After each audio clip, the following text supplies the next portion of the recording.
Welcome back. We're back after a little 1 week hiatus. Your boys are back. Empire's Finest is here.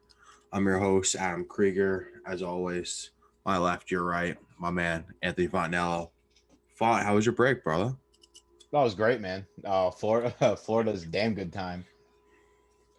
It's a different world than it is up here, where especially where we've been the last 2 years. It's a Hell different yeah, world. hell yeah. Was it hot as shit? Like unbearably hot? No, it really wasn't. I mean, my hotel was right on the beach, so I got the beach breeze. It wasn't bad, to be honest. I mean, I roasted a little bit. I got color, but I needed it. I was sitting out in the sun. Good for you. Well, big day for the Yankees. This breaking, we're recording Wednesday night. This broke about 10, 15 minutes ago. Joey Gallo to the Yankees. Font, give me your instant reaction. Instant reaction is season starts today. Oh, no. Season starts today. Uh Listen, I know what everyone's gonna say. He's like the exact same player as Judge and Stan. Well, not Stan, but I think he's like the exact same player as Judge. Throw him in left. We got Judge in right, and you got on the corners one Gallo Gold Glove, Judge Gold Glove caliber. You got two great defenders, and we finally got ourselves a lefty bat with this ridiculously constructed lineup of just straight righties when our stadium is built for lefties and we don't have a good lefty in there. I mean, our best lefty hitter right now is Ruffin Odor. Now it's not. Now it's Gallo, but I like it. I like it a lot. I think this will shake things up, and not going to say the Yankees are going to go on a run or nothing because they just have too much bad luck for that. But it definitely is going to keep. Now they brought me back in. I can't believe it. I can't believe they brought you back in, though. Like I said in an earlier podcast. Well, you know what? Cashman actually made a trade, shaking things up. And this is the worst team you guys have had in 4 years, and this is the team that he goes to make a trade after. I don't get it. I know. That's going to bother me too. We should have done something like this in 2019 when that was probably our best chance to win out of the whole last 4 years. But he did something, so I got to give him the credit for now, right? We'll see what happens. Hope he does more. You need an infielder, you need a pitcher. There's a lot more that the Yankees need. I don't want this to be it. What are you, 15 games? How many games back are you right now? What? First place? You could forget about that, but we're 8.5 back. Of a wild card? Second wild card spot, we're 3.5. Yeah, I mean, the wild card is more. The wild card is obviously more in play. But is that we're going all in for a wild card game? Gallo's a career 200 hitter. I just don't get. We've talked about this before, but I just don't get why Stanton cannot play the outfield consistently. You wouldn't need Gallo if you could play the outfield consistently. Yeah. You could use it. You could have used your assets to go get Story or a guy like Hobby or an infielder that you guys clearly desperately need. Well, that's the problem that we're gonna have now with Stanton. So if this is it, are you happy or are you pissed? If this is it, I'm gonna be indifferent. I'll be a little happy that he did something, but I'm not gonna be happy that I don't think this is enough. This is a start. This is definitely a start. It's definitely not enough. Definitely not enough. This is definitely a start. I'll tell you that. It's a good. I say it's a good start. And you know what? I'm proud of Brian Cashman for one thing. He finally stopped sitting there prospect hugging. He gave up 6 prospects in this deal. And one of them was Clark Schmidt, who was a guy that's been up and down for a while over the past 2 years. So it looks like he finally realized, you know what? Let me enough with the prospects. 6 prospects for one bat. That we got somebody else too. Correct me if I'm wrong. We got this guy named Joe King. I believe he's a reliever. Now, obviously, that's not. Oh, John King. Excuse me. He's a left. Yeah, he's a left-handed pitcher. So I mean, we got 2 guys. I don't know who the hell John King is. Probably ain't gonna be that. Probably ain't gonna be good. But we did get somebody else. I don't know. I mean, 6 prospects for that return, and especially if that's going to be it. I mean, I would assume that it's not going to be it, just because if this is an isolated move, it's a dumb move. But to me, like, corner outfield should have not been the spot that I'm looking to upgrade if I'm cashing. I know that. I just think this, to me, this reeks to desperation. Like, this is like, honestly, just to get idiot fans like you to buy back in, just because, like, that, like, you were so far removed, like, fucking 2 weeks ago, and now, like, Right. a 211 freaking corner outfielder is gonna make or break this season. Like, fuck that, no way. I mean, the guy is built for Yankee Stadium. Like, yeah, he's the exact same hitter that Judge is, but at the same time, he is built for Yankee Stadium. And to be honest, we haven't been hitting home runs this year. Uh, like I'll call it like it is. If the Yankees were 2 years ago Yankees who hit a bunch of home runs, they'd at least be winning regular season games. That like, is that going to win you playoff games? No, we've seen that plenty of times before, but that's kind of what we're stuck with now. But now we're at the point where it's not about winning in the playoffs. Now we're trying to just get there. I'm not going to be happy if we just get there and lose, obviously. But now we're just going to have to get there. So we got to get some guys with some pop. This isn't, I don't think this is it though. I genuinely think that they will end up getting Story as well. And then if they Really? get, I genuinely think that they are getting Story. And then if they get Story, then this is turned into probably one of Brian Cashman's better trade deadlines, at least in recent memory. Well, yeah, but if you just get Gallo in a Story, you're still missing starting pitching, which is what the Yankees have missed for the last 3-4 years. I mean, I I mean, to don't be know. to be completely fair, the starting pitching staff has gone through like periods this season where they've been really good. Like right now, they're going through a period where the starting pitching has been really good. Um, it's the bullpen that's been killing us. I tell you right now, I did not like getting rid of Luis Severino, not Severino, excuse me, Luis Sessa, just to dump freaking Justin Wilson's salary. It was like $2 million. You couldn't just dump that. Like you had to get rid of Sessa too. Yeah, that was a weird salary dump like that. I That was don't. so odd. And Sessa's been good this year. Like Sessa, like if you told me this last year, I would have been like, screw Sessa. But this year he's actually been pretty reliable. So I wasn't really a fan of that when like you kind of need the relievers that you got. They definitely need the relievers. I mean, four Yeah. wild pitches to lose the game. That's pretty brutal. Please. Well, And then even yesterday, there's Zach Britton's making me fucking sweat bullets over here.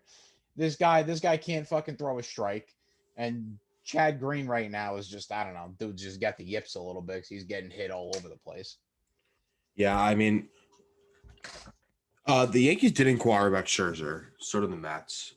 So did about Yeah, 20, yeah. 24 other teams. And He basically told the Mets and the Yankees there's no way he's coming to New York. I get not wanting to come to the Mets because you don't want to be in the division and blah blah blah. He's done pretty well and with Washington and I guess whatever loyalty he's got left. But like, why not the Yankees? You either just hate the Yankees or he just like you don't want to be a part of the New York media market. Like I don't get it. It's probably a little combination of both. I get the sense that he probably doesn't like the Yankees, or at least he probably feels some type of way about the organization and feels that that's not a place for him. Uh, to be honest, I don't blame him. I really don't. I mean, look at them. They're fucking penny pinching, and they got more money than God. So Yeah, but I I don't mean, really this know how doesn't to have to feel be about like it. his long term. This his long term like the The, rest the of his only the career. only thing But about the only thing about Scherzer was that like if he got traded, you it was like you would have almost needed to give him a contract extension, and I know he probably would have not been too keen on giving that to the Yankees just because he knew that would have been a hassle just trying to get money from them. And at this point, Scherzer's career, I mean, he won a World Series already now, so to be fair, what else is he playing for other than just to more World Series rings. more stats? I mean, yeah, but it's hard enough to win one. So I feel like at this point he figures to himself, he thinks to himself, I got that, so I kind of want to go for more money now. Obviously, he wants to be competitive. I'm not going to say Mad Max isn't a competitor, but he's probably going to want to stick to the money probably. Well, he's going to go to a contender, so it's just a matter of Without a where doubt. and a matter of, you know, it all kind of all depends on how much he wants after this year, and I think it depends on how he finishes out the year, and if he's, if he's nails again for another playoff, and then and he go like he's going to go obviously go to a contender, and if they're going to contend again for the next 2-3 years, like I could see him taking a little bit of a discount for 2-3 years of competitive baseball, which with a chance to win. But I don't know, that dude's a gamer. I would have loved to have him on the Mets.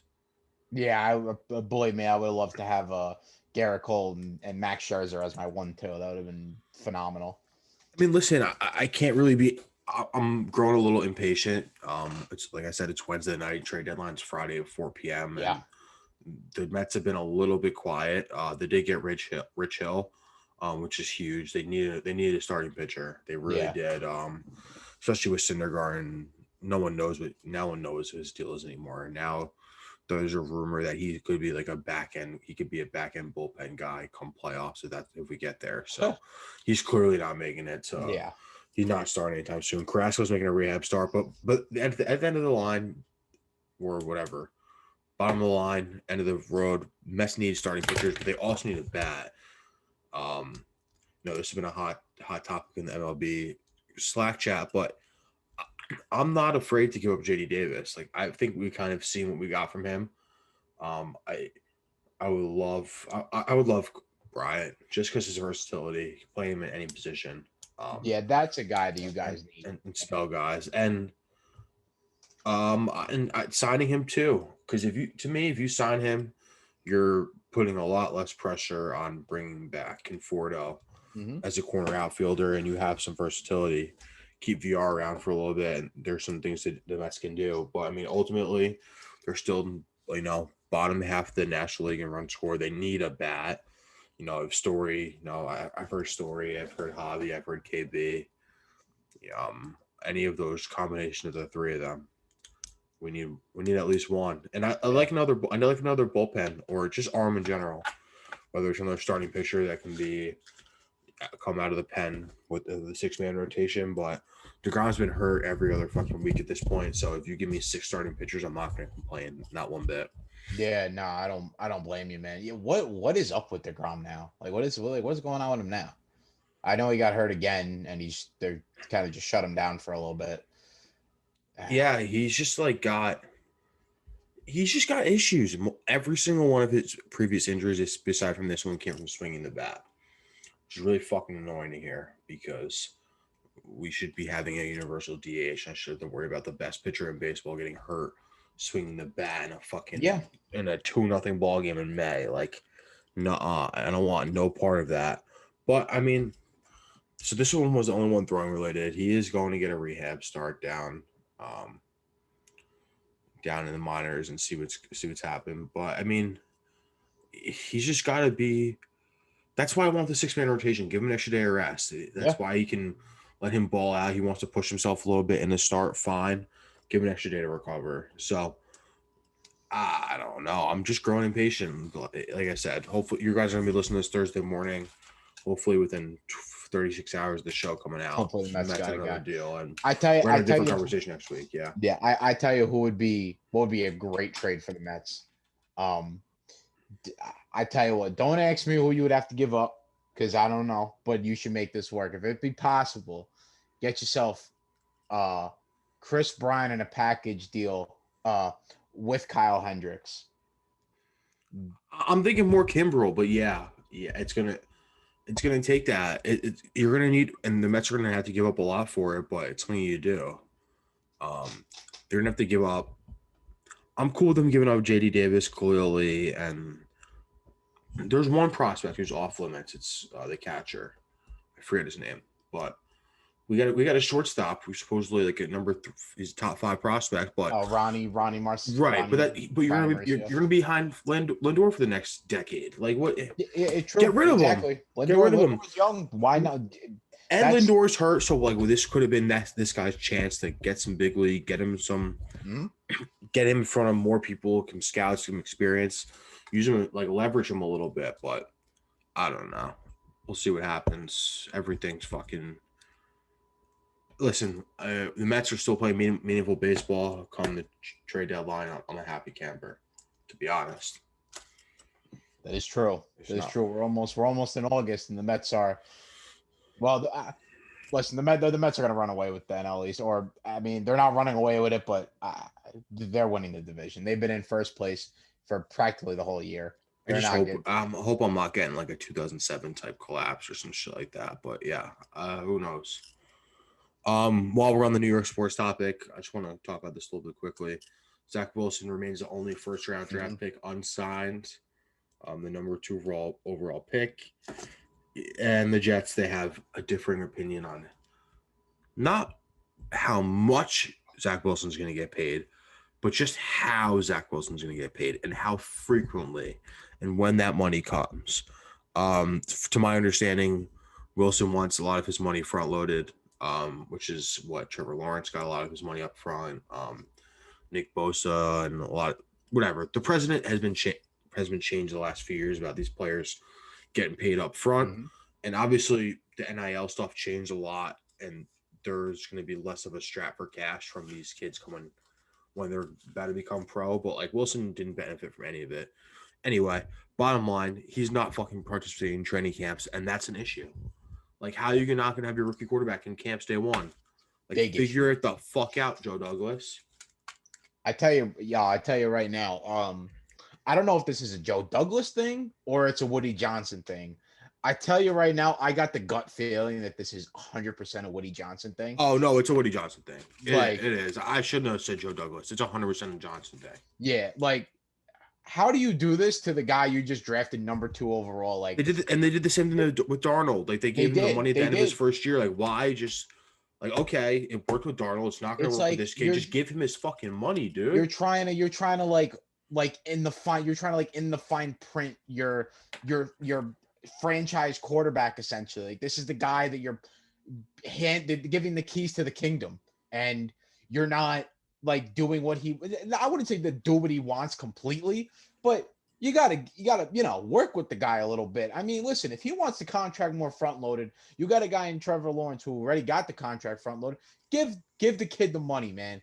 I mean, I like Zack Wilson. I think Zack Wilson will be like the Jets franchise quarterback. And by franchise quarterback, I mean the guy that will actually be here starting and be like pretty damn good for the next 10 to 15 years. I think he's going to be that type of guy. Why not just give him the money front loaded? If that's what the kid wants, give him what he wants, man. I mean, you can't do this to your number 2 pick. Like, you're going to give him the same amount of money no matter what. Like, no matter what, he gets that amount of money. That has nothing to do with his agent, your team. It has to do with where he was drafted. It's a CBA thing. There is nothing you can do about it. Give the dude his money. Make him happy. Yep. Make him like. Why is this his first impression of working with fucking? Seriously, yeah. That's his first impression of the organization. And then I'll kind of use this little transition. Aaron Rodgers showed up to training camp, and he gave a fucking really long answer asked about like how was your summer. It was a 20-minute long-winded answer, but he started it off by saying, "I was pissed about how the front office and like the Packers overall had handled the departure of 12 veterans." He named them. He named 12 people that he thought were mistreated poorly or lowballed on the way out. And Aaron Rodgers is 37. He's looking at that. You know, he named Charles Woodson. Like, he thought they disrespected Charles Woodson, one of the best football players of all time. So, like, why? I just don't understand having that type of relationship with your players, like right off the bat, like what the Jets are doing. Yeah, Jets 100% should really got to get this shit going. Like, they got to figure it the fuck out. Get him in camp, get him better, get him working out with the other guys. Like, it's just a pain in the ass. Like, obviously, this is just kind of showing that Sam Darnold was more of a fucking angel than we thought, dealing with the shit that is going on. Like, Darnold probably wanted to get his money too. Like, he was 19, 20 years old when he came pro. Like, I don't know. Give him his fucking bag, move on, make the kid happy. But I mean, we'll wrap up with the Rodgers thing before we move on. But he wanted Randall Cobb. Like, he wanted. Yes, that's his deal breaker. He wants Randall Cobb back. You know, Alex Trey and I talked about this on Balls Deep yesterday. It was live on Twitch. If you're new to the site, you can check us out on Twitch at twitch.tv/Vendetta Sports Media. But anyway, we were talking about that, and it's just like Aaron Rodgers is a pretty simple dude. Like, he wants to play football with his friends, and he wants to win football games. And the way he said it, obviously there's two sides to every story, but he was like, I have 17 years of input, and no one's listened to what I said or anything I've asked. Like, that's crazy. I mean, to be completely fair, the whole Jordan Love pick was the stupidest thing that just they could have ever done. It's like it's like they basically just like spit in Aaron Rodgers' face and was like, it was like, we're taking your successor because we don't think you could play anymore. And it was like, it was so dumb, and it was just blatant disrespect. And I mean, everyone always wants, like, everyone points to that, and like so do I too, because like that was, I think, Aaron Rodgers' last straw, and this is why we've come to this point. Well, end of the day, Aaron Rodgers is going to be playing one more year with the Packers.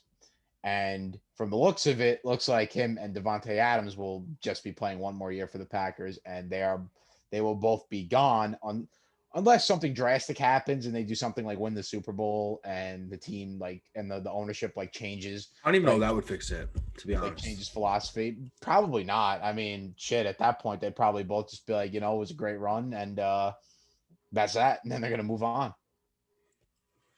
It's crazy. One of the best quarterbacks I've probably ever seen, and I probably will ever see in my life, is just like, he plays in the middle of Wisconsin in a sport that they play in the winter. Free agents want to go there for one reason only, and they won't even let Aaron Rodgers talk to free agents about it. That's the crazy. That's that shit's absolutely insane. If you want to read more about it, you can check out my blog. It'll be linked down in the description down below. But just that's kind of the NFL news. So hopefully Zack Wilson is one of the next Aaron Rodgers. A little doubtful, but if I'm having this problem 15, or if I'm having this conversation 15 years later about Zack Wilson feeling like the Jets disrespected him after all these years, I'll be okay, I think.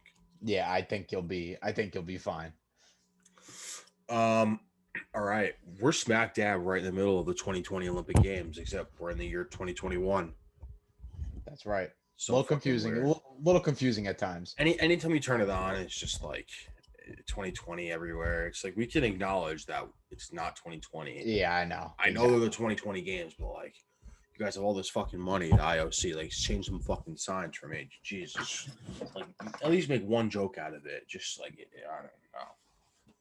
Like, I made this joke the other day. Like, they're really going to erase the history books and just be like, yeah, no, this happened in 2020. Yeah, I don't care. Exactly. Like, they're not gonna. You'll never know what happened in 2021.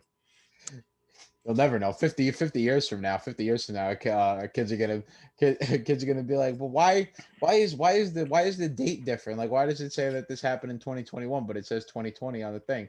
They're like, oh, well, that was because of the pandemic. They don't want you guys to know that happened. They want to, forget about that. So once every 4 years, we get the summer to break up. We get the Olympics to break up the slow, like, downtime in the summer. And honestly, it's been interesting this year. It started obviously well before the Olympics with the controversy of Tokyo not even wanting to host it. Yep. But and then even just on like the US front. All right, a few things before we get going on like that, actually. One, it's really annoying that you don't know when anything is live and when it's not. And like, when you're watching on the TV guide, it'll say new, as if like it's new to like US broadcast television.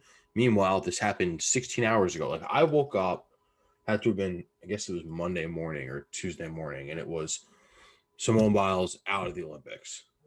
Okay. We'll get to that in a little bit. But then 16 hours later, I turn my TV on at 8:30, and it's her final routine. It's like, everyone knows the ending to the story. Like, why? Yep. Like, I don't know. There has to be a better solution. I know that I'm just being a dumb American and realizing that not everything works on my time zone. However, like not ESPN, NBC, just don't lie to me and tell me what's live and what's new and not. Like, just let me know what's happening right now and what's not. Yeah, that's all we're asking for. It ain't that hard. Because believe me, I've been going through like the same thing. Like I'll put something on, like I'll go be scrolling through the channels and like put on the Olympics, and I'm watching like I'll be watching and I'll be like, this happened already, didn't it? And I'll go and like check the score and I'll be like, no, this fully happened already. Like, why is it still on? Yeah, like if I can't gamble on it, don't say new or live on my TV. Oh hell yeah, Yeah, 100%. they're also gonna feel like a fucking genius. I kind of alluded to a little bit before Simone Biles. She is out of the Olympics. She's dealing with some mental health stuff. Obviously, it's important, and the way that they broke the news a little bit, even that morning, was first it was an injury, then they just called it not an injury, then they called it quitting, and then it came out that she was dealing with mental health stuff. First of all, anyone who has a problem with taking a mental health breather is a fucking moron.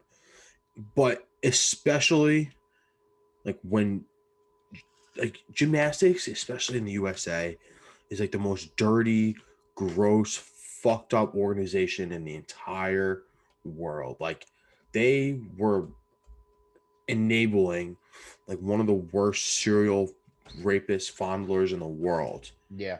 So when you are asked to be the face of that entire organization, like this girl is incredible, so incredible.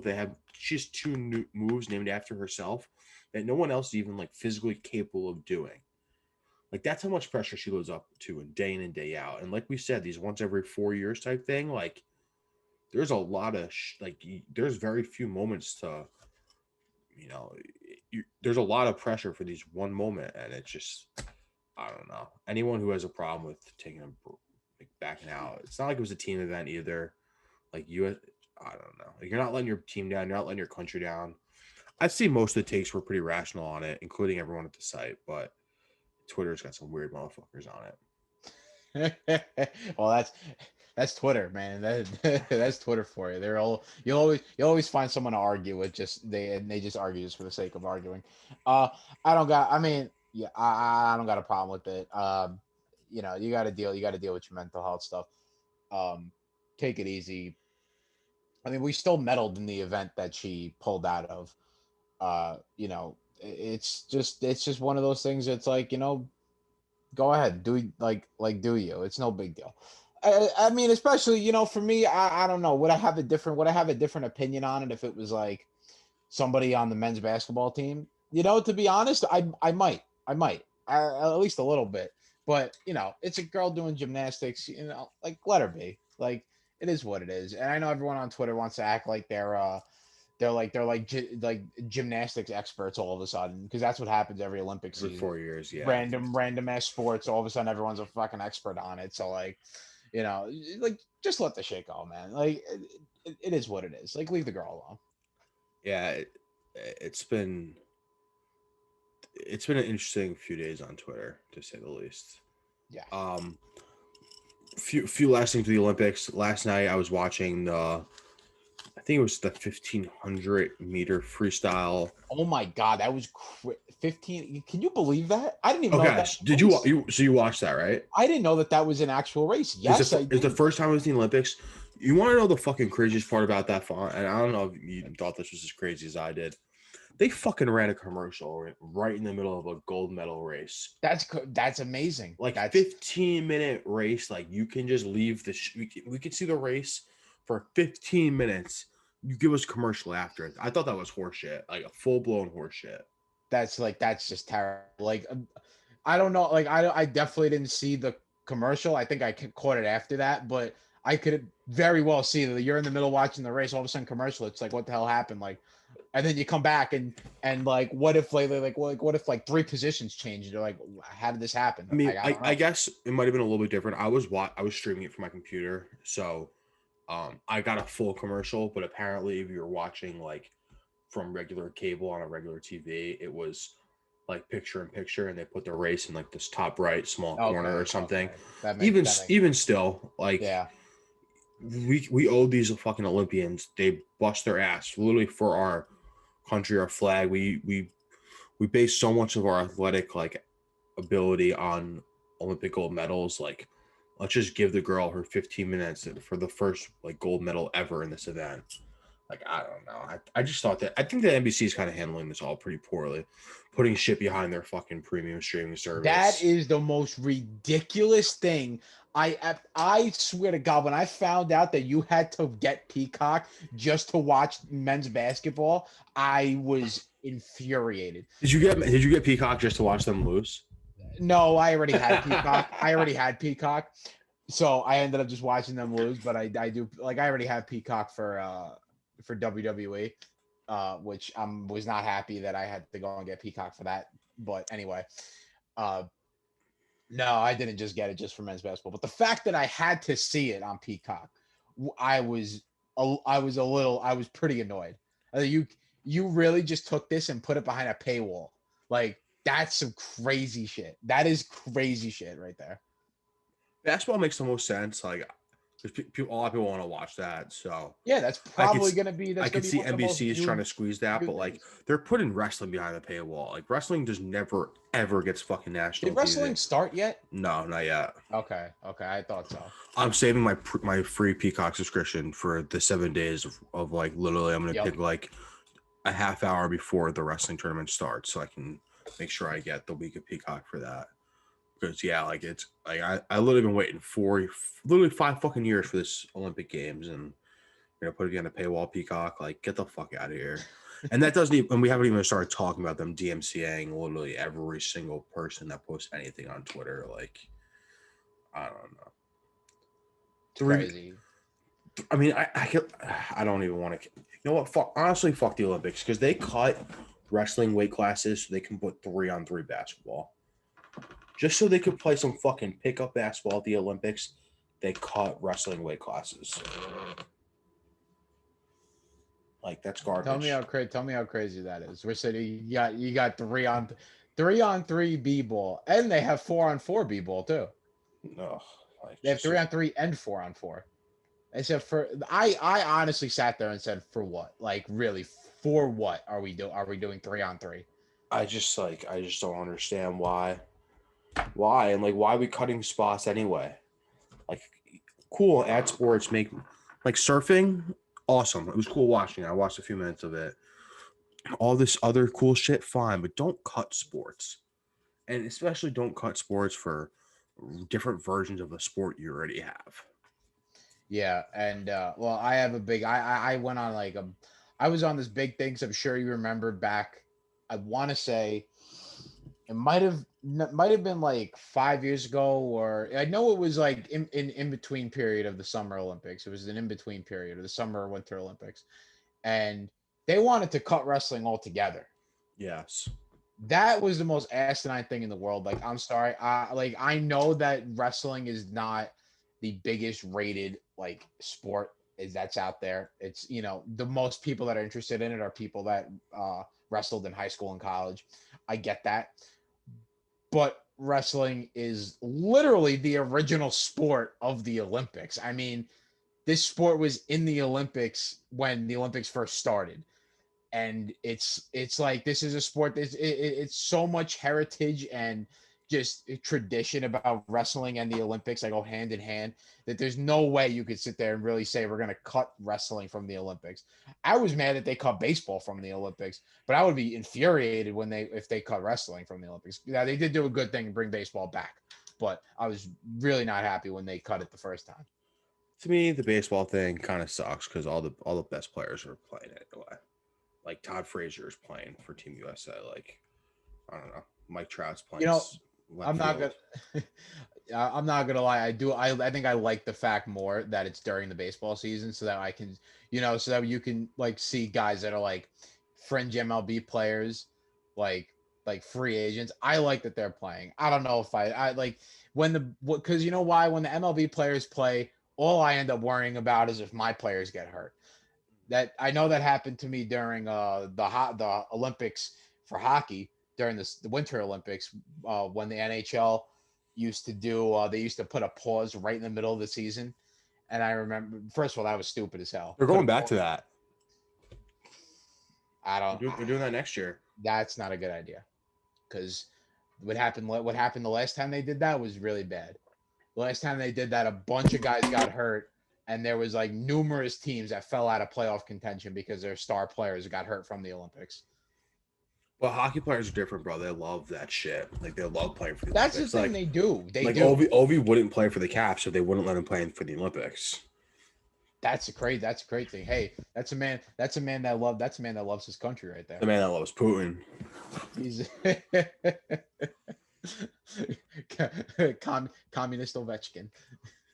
All right. We're gonna wrap up with a little like in-house Vendetta stuff. We usually do this at the start of the show, but the Gallo news, we just kind of got right into it today. But a lot of different kind of a lot happened in our 2 weeks. A lot of different things happen. Yeah. Let's just start with Carl. This podcast is now officially We Respect Carl Heiser podcast, because that man put on a fucking blogging clinic. 100%. A clinic, dude. Trey just loves to like taunt us sometimes. I call him Troll Trey. And Garrett almost outposted the group a few weeks back. We thought he had it like 6'11", it was actually 6'13". And everyone was just going back and forth, and Trey was like, no one can outpost the group. No one can outpost the group. Well, Carl took it upon himself, scheduled 10 posts for one day, cranked out another 10 in real time, dropped a nice fucking 20 piece on everyone's head. Boom. Carl stole the show. Yeah, pretty much. Carl's a great guy. He basically did the Wilt Chamberlain holding up the picture 100 points. It was Carl picture 20. And the Carl Respect Tour, it continued because the rule was that anyone can outpost a group. They get to nominate their own person for Survivor. In case you don't know, Survivor is our long-running series of the company where if Trey outposts the group, we fire someone. Pretty simple. So Carl got to add any name he wanted to the list. We did it. He went with Nicole. Bye-bye, Nicole. I'm not sad that you're gone. She ended up going. That's right. That was my vote a few episodes back when she actually survived. And then, yeah, that girl, after she goes on Survivor, she barely has a job because Alex Schick saved her by voting for someone else. Less than 24 hours later, she goes full fucking heel turn, goes right after Alex Schick, the guy who saved her job. Crazy. Yeah, she like came in and was like, when she first got here, like came in and was like demanding all this different stuff that everyone's got to do and blah blah blah, and then she ghosted everyone. Pretty much ghosted, and then that thing happened, and she went off on chicks, and like, I don't know, she just snapped. But hey, whatever, you know. Of all people, the chick's there too. Like, he's not the person you want to be in a slack gutter war with. Like the fucking king of shit talking. Yeah, that's all. That's what Alex lives for. I mean, come on now. That Survivor episode, the biggest name in question was Nick Wilcox. Everyone thought he was gonna be fired. If we had Vegas gambling odds, he would have been like minus 15,000 to be fired. And let me remind you, this is the guy that thought Conor McGregor could break his leg on purpose. Yep. So I kind of made a lot of jokes out of it. We made obviously a long podcast segment out of it last episode. Wrote a blog about it, the whole nine. And then he tried to go on Alex Schick's show. He survived Survivor. He didn't get fired. And then he quit 24 hours later. It's like, see ya. Sorry, buddy. I mean, I'll tell you what. The only reason I wouldn't have fired that kid was just because of how funny and how stupid that take was. That could have just produced like that could have just. We could have just lived off his forever fucking horrible takes. We could have just lived off his horrible takes forever. But he didn't even get fired. He ended up just leaving. So nothing you can do about that. I guess he just couldn't handle the ridicule. He couldn't handle the chicks there. Yeah, no. He asked to call him. He tried to call him balls deep yesterday. The show that I went on. He asked Chickster. Chickster said no. So I anointed Chick. I put the crown on his head.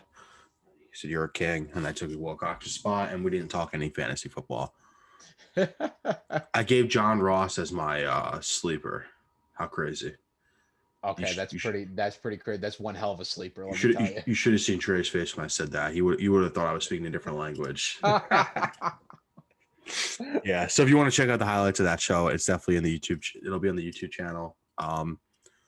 Quick shout out to our boy Hunter who's doing this. I left my mic on the desk the entire time. I didn't touch it once. I swear. I brought my camera up a little bit for you. We did what we did. Let me know, Hunter, if you want me to do something else. I know you're gonna say something about this goddamn pulsating light behind me. I'll fix that for next episode. But I know you're gonna say something about it. It's bothered me. It is what it is. Yeah, it's. Make sure you follow us on the socials. We're gonna get those pumping again. Get clips. Try and do what we do. This is our last episode of July. It's about to be August, dude.